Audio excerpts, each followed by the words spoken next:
Hello, everyone. Welcome to Mastering Adam. I'm your host, Casper Stockham, and I'm excited to have a guest, a host with me, Eric Heilig.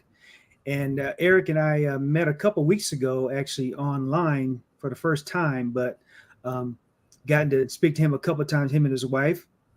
And we're excited to be able to work with them on a couple of different projects, but I definitely wanted him to be my first guest on the show. So, Mastering Adam is a podcast put together by myself and my wife from I Am Love Builders. And um, this podcast is really for men, male men, right? We can't, I, I'm not trying to delve into any other types of men that are out there. I'm just talking about the male man, not the female man, just the male man. And we can get into more of that later. But before I get too deep into this, I want to let you know this show is sponsored by I Am Love Builders. And we have a new book coming out the 1st of August called Divorce Proofing Your Marriage. So my wife and I put this book together is how anyone can build a better relationship using this love building blueprint. And it's a handbook, right, for couples to really delve into how to keep their marriage from slipping into divorce. So we're excited to be able to be sponsored by that. So Eric, please share with the podcast audience who you are. Tell us your background. Yes, Castro. I'm Eric Hollick, and I'm a international multi-award winning TV show producer, author, and also been radio show host with my wife. And I'm just really out to help relationships to win, to move towards marriages, and marriages to continually not to move toward divorce. So just out there trying to make an impact on the world, one relationship at a time. Amen. Amen. Yes. And you and your wife also wrote the forward to our book. So I really appreciate that as well. You're welcome. Anything we So can do to assist. absolutely. So today's topic on our first episode is one of the first commandments God gave Adam was to work. And I think in today's society, we have lost that drive. We as men lost that drive to work. I mean, I see brothers and sisters, brothers all the time, mainly.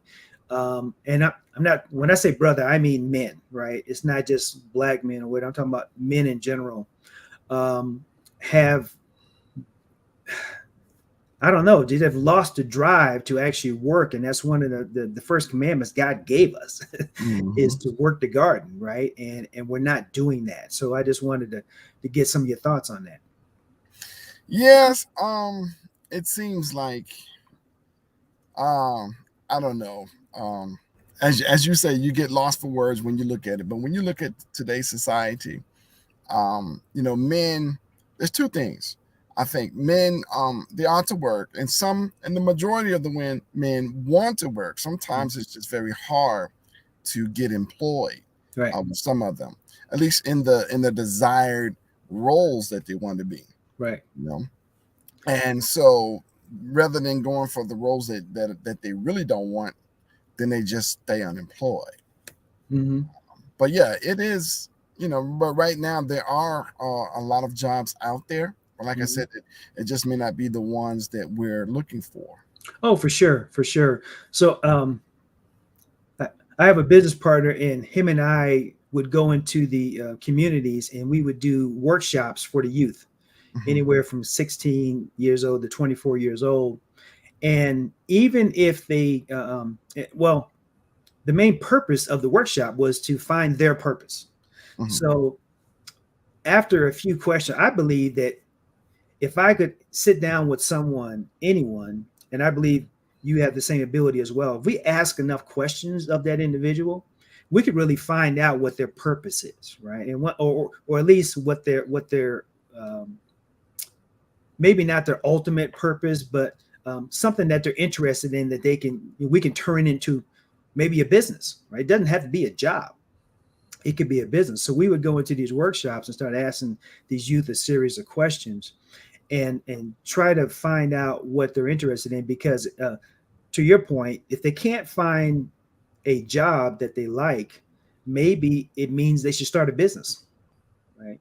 And if we can help them start a business around their purpose, now it's a win-win because they're excited about it, they're motivated and so forth, and they can really get going. But today, the way the job market is today, there are more jobs than people that want to work today, in America, at least in America. Yes. So it may not be the job you want, but it will be a job that will get you started. Or you got to start somewhere, right? So what you do is you go into a job, and I was telling you about this earlier.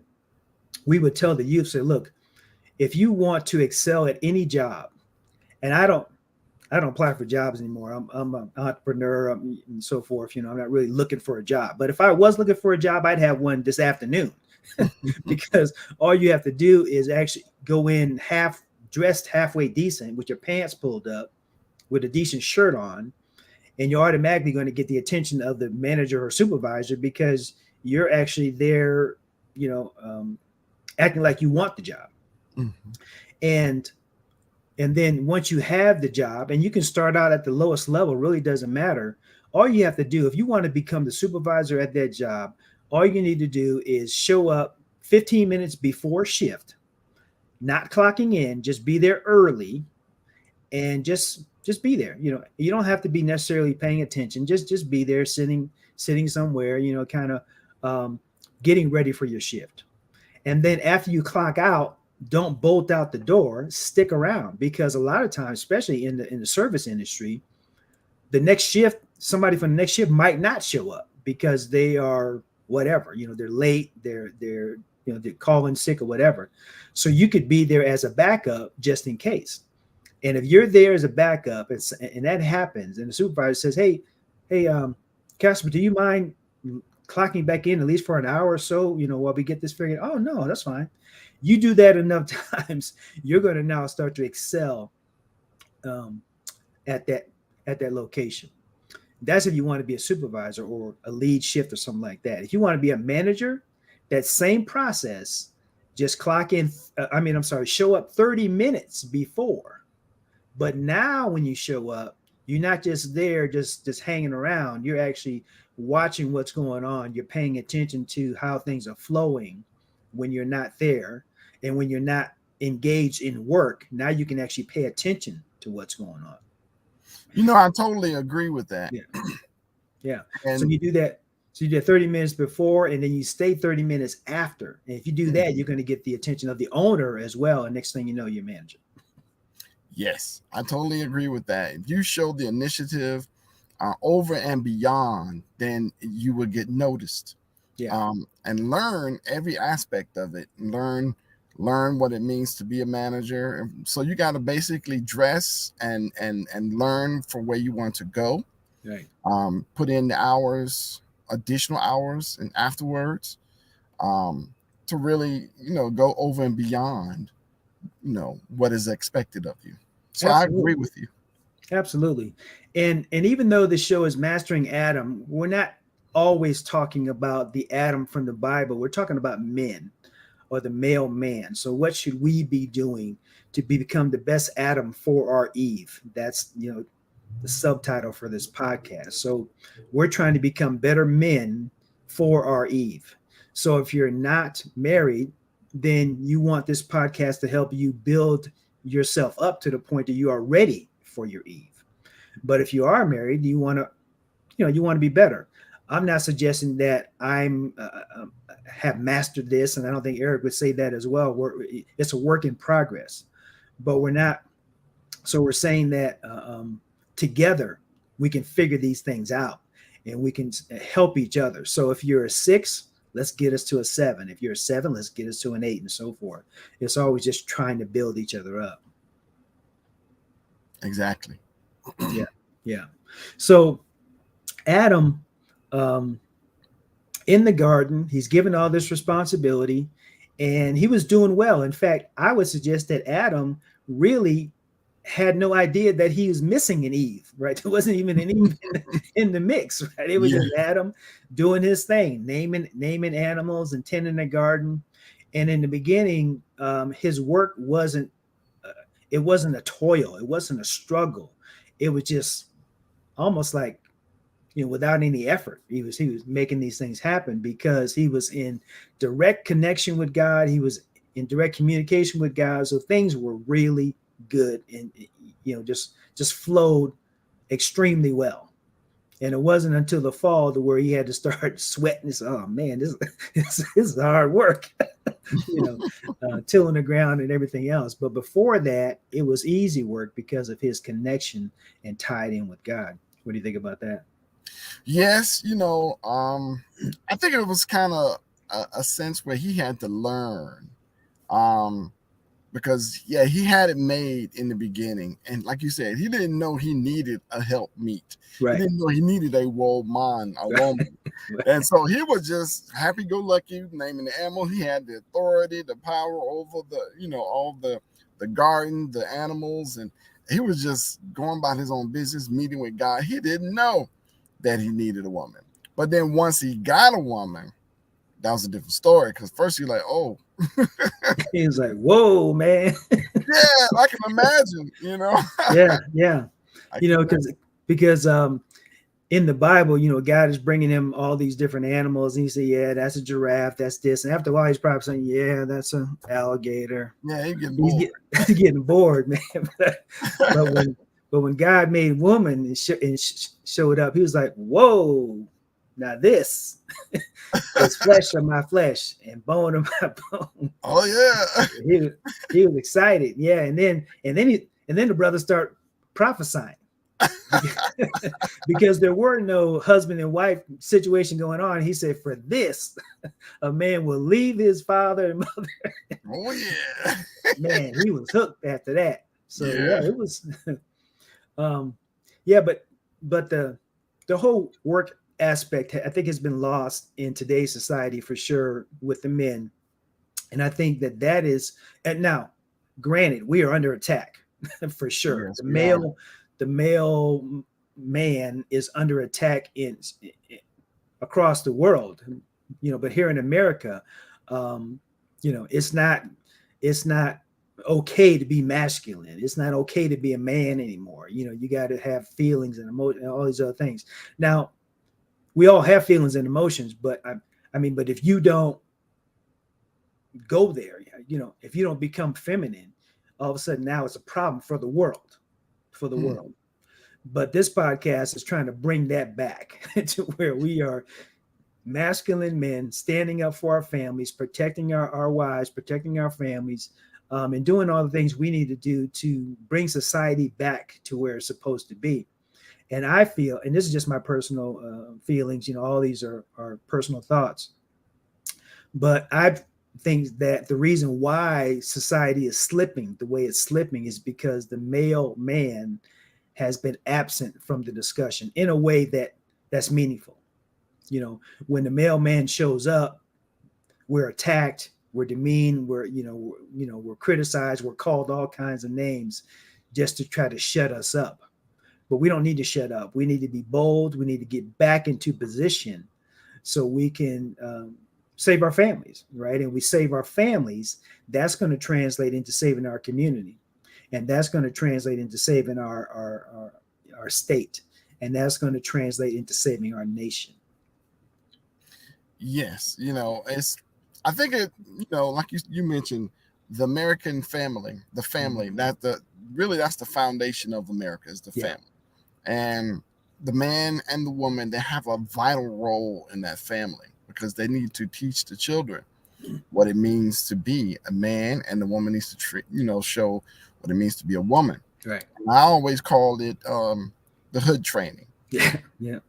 And so what I mean by the hood training is that, okay, when we were born, we're babies, and then we become boys. And as boys, we're learning, we're playing with our toys, we're just having fun and exploring. And then we see a girl, and then we're like, oh, we don't really think anything about it. We play with the girl just like as a boy. But then as we grow up, we start seeing different things, seeing them as toys. We become teenagers, and we see them toys, and we just like want to get as many toys. And if we get bored with one, we want to go to the next toy. Right. Then what we have to understand is we need that father to teach that boy what it means to be a man, how to, who he is as an identity as a man, how to respect himself, how to respect the girl and the woman. And once he's able to become a man, to be able to stand on his own 2 feet, take care of himself, respect himself, and respect the woman, then will he become a man. Right. And then Right. when he's at that point, then he can move up into a husband and Mhm. take on a wife. But he Right. has to first be able to take care of himself before he can take on a wife and take care of her. And so if we don't have those principles instilled in us in the family, then who's going to teach us but society? And society right now is not giving us any parenting skills or parenting training or even what it is to be a man or a Right. woman. I mean, it's just chaos Yeah. in that sense. So Yeah. the family is the foundation of America, and that starts there. Yeah. Yeah. There were several surveys going on in the prison system, and the majority of the men in the prison system did not have a father present in the home. They didn't have that role model um, like you're talking about. It was just the mom, and the mom's working, so the mom's not there really either. And it's just it's the perfect scenario is the father and mother both in the home, both connected, both having the right mindset. And they can both be working, but they need to be very aware of what's going on with their children and not just letting the children just run wild, right? Um, when I was growing up, my dad worked and my mom was a stay-at-home mom, but she was busy, right? She was industrious. Yeah. So she had stuff going on. We were foster parents. Well, they were foster parents as well. So we had foster kids that were coming through, and from time to time, my mom would she would do like laundry work that you bring in and send back out. So she was industrious, but she was always aware of where we were as kids. Now, most of the time we were out on the street, out in front of the house, but we still couldn't just do whatever we wanted to do anytime we wanted to do it. And we had to have respect for our parents, for other adults, and things like that. Today, the kids that are growing up have very little respect for the parents, Yeah. let alone anybody else, right? The adults in their life just don't have any respect at all. So, yeah, it's a struggle, but it's something that we have to talk about like we're doing today. So thank you for coming on the show. And by the way, folks, if you are on Facebook Live, please, if you have any questions or comments, I'm monitoring Facebook right now. I'll try to monitor the other ones over time, but right now I'm monitoring Facebook. So if you have any questions or comments, you can type it into the Facebook chat, and I'll be happy to address those on the podcast today. Now, we do have some questions that have come in over the past couple of days I wanted to get to as well. You ready for those questions? Yes. All right. Now all I have to do is have to find them. All right. So the first question is, are relationships supposed to be 50-50? What do you think about Well, I used to think that, but really it needs to be 100-100. Yeah. And I say that is that the man needs to be 100% whole, Right. not broken, half broken and half fixed. Right. He needs to be 100% whole, Right. and the woman needs to be 100% whole. Now there's no perfect, well, I'm 100%, I'm 100%, but you need Sure. to be striving towards that. Yeah. So when you come together, there's no baggage. Ideally, that's going to break down that 50%, like you say, 50-50, that 50% that's lacking. If you add my 50 to your 50, that means you're 100% broken. Right. Exactly. Because if you do have 50% that's good and she has 50% that's good, you also have 50% that's bad. Right. So you're still in the loss category. You're So still at a loss. we got to know who we are. I mean, we're there. Like I said, there's no perfect man, there's no perfect woman, but we at least need to be striving towards that. But once you get into the relationship, it depends on your relationship. When you talk about operating in your relationship, we can talk about making decisions. We can talk about finances. Mhm. Yeah, and of course, I go from the word of God, what the man is the head of the household, and the woman respects the man loves the woman as he loves himself. But when it comes to making decisions in the household, you of course, I don't say I'm a dictator or you do what I say. No, it's not a dictatorship, because I may be the head of the household and responsible for the relationship, but if my wife is a medical doctor, or as my wife is a pharmacist, and I'm in the business arena, I'm not going to be like, oh, I'm the head of the household, we can make decisions, you take this medicine. No, if she's skilled in that area and got a doctorate in medicine, why am I going to have her? She going to take the lead on that. Right. And and if it's something in my strength, then I'll take the lead on it. So that's why you become a team. It's not a competition. Right. You're 100% a team together. So if I have weaknesses and she has strengths, her strengths can offset my weaknesses. Yeah. And if I have strengths that she doesn't have, my strength can offset her weaknesses. So now as a team, we are a power couple, because now we don't have that weakness that someone comes to try to divide. We're strong. Exactly. So does that make sense? Absolutely. It makes a lot of sense. And so we talk about 50-50. If you are okay, when I met my wife, I had my own place. I had a really good job. I was cooking for myself. I was cleaning, my home. My home was actually a little bit cleaner than my wife's. Don't let her know that, but but I was working on me, getting me to that 100%, so that we, so when I did find my wife, we could come together.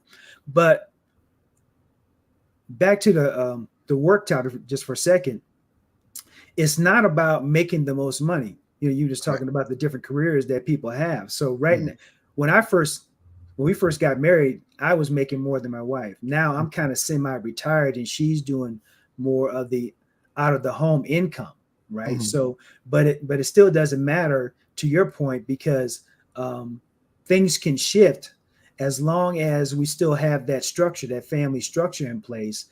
I can take on some of the domestic responsibilities, if you will, and we can still have a very synergistic marriage, and it just works, right? And it'll change from time to time, right? We're working on starting businesses and starting up the podcast and writing the book and all these different things. Well, if I was working full time, it'd be hard for us to get those things put together. So I'm working on that piece while she is still in a corporate environment.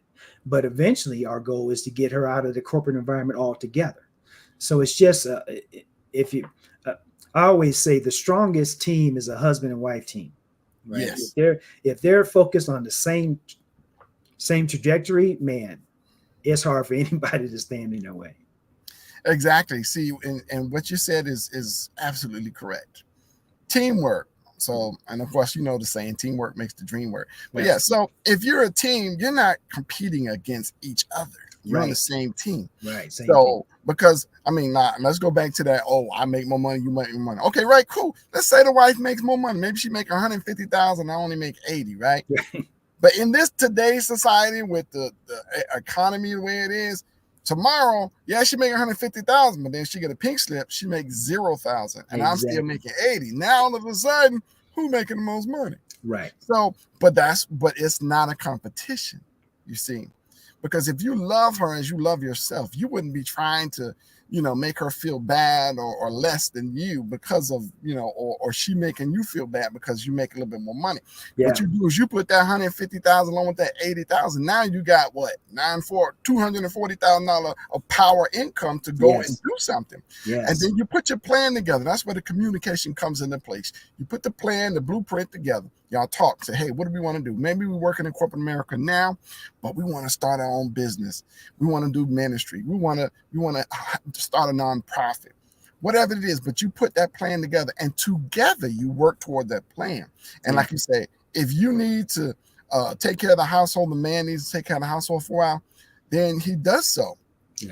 To reach the goal. And if the woman needs to do something for a certain while, maybe she needs to work a little extra hours or something to get the money to invest into the business to get it going. That's what you do, because it's a teamwork. Each one plays their role in the team and they move forward. And then when you accomplish your goals, you both look back together and say, wow, when you have your business and it's making the money and you're reaching your goals and you're living life beyond your wildest dreams, you did it together, not in competition to each other, right, but together. So you're 100% on board together. You have a relationship that's working, and I call it the power couple, because you're operating in your power strength, not in your weaknesses. Exactly. You are 100% correct, my friend. Obviously, that's why I had you on the show today. I try. Right. Hey, we've only got a couple minutes left, but I wanted you to share some financial strategies that you could drop with our audience here, before we leave on, because I know the other organization that you and your wife have, what's the name of it? It's the Millionaire Club or yeah, we have a TV show called Becoming a Millionaire Power Couple. Yes. Right. Yeah, where so we work with couples. Yeah. Go ahead. Share that. Oh yeah. So basically the TV series we've had 2 seasons now, and we won awards, Communicator Awards, the award of distinction for both seasons, season 1 and season 2. And we really work with couples to help them have a strong relationship, which leads to a strong business, and which also you want to build and create a legacy for your generation and the next generation. And so that's what we do. We interview couples that are typically entrepreneurs. At least one is an entrepreneur, and the other one may be in corporate America or not. They're both entrepreneurs. They may have separate businesses, or they're both entrepreneurs and they have the same business. So that's what the show is. It really highlights couples that are entrepreneurs or moving towards entrepreneurship, whether it's in ministry and business. And really, you see the success and you hear the failure. So, couples, they have a blueprint now. Oh, wow. Really, I see this couple. That's exactly what we want to do. So now you have a blueprint, and you can also contact them as well. But that's kind of what the Becoming a Millionaire Power Couple is all about. Awesome. Hey, folks, this is the Mastering Adam podcast. This is episode 1. We've got about 20 episodes already mapped out, so it's going to be a fun ride. I wanted to thank Eric for coming on the show today, and thank your lovely wife as well. We have a love assessment that you can take on IamLoveBuilders.com. You can go there. It's a free love assessment. You can take it, and it'll help us and help you kind of figure out your love persona. And if we do any coaching with us, it'll help us as well figure out kind of where you are on the love spectrum. And you can go there to take that love assessment and take your marriage or take your relationship to the next level. And remember, if you're not having fun, you're probably not doing it right. Just saying. So you're listening to Mastering Adam podcast. My name is Casper Stockham. Thank you, Eric, for being on the show.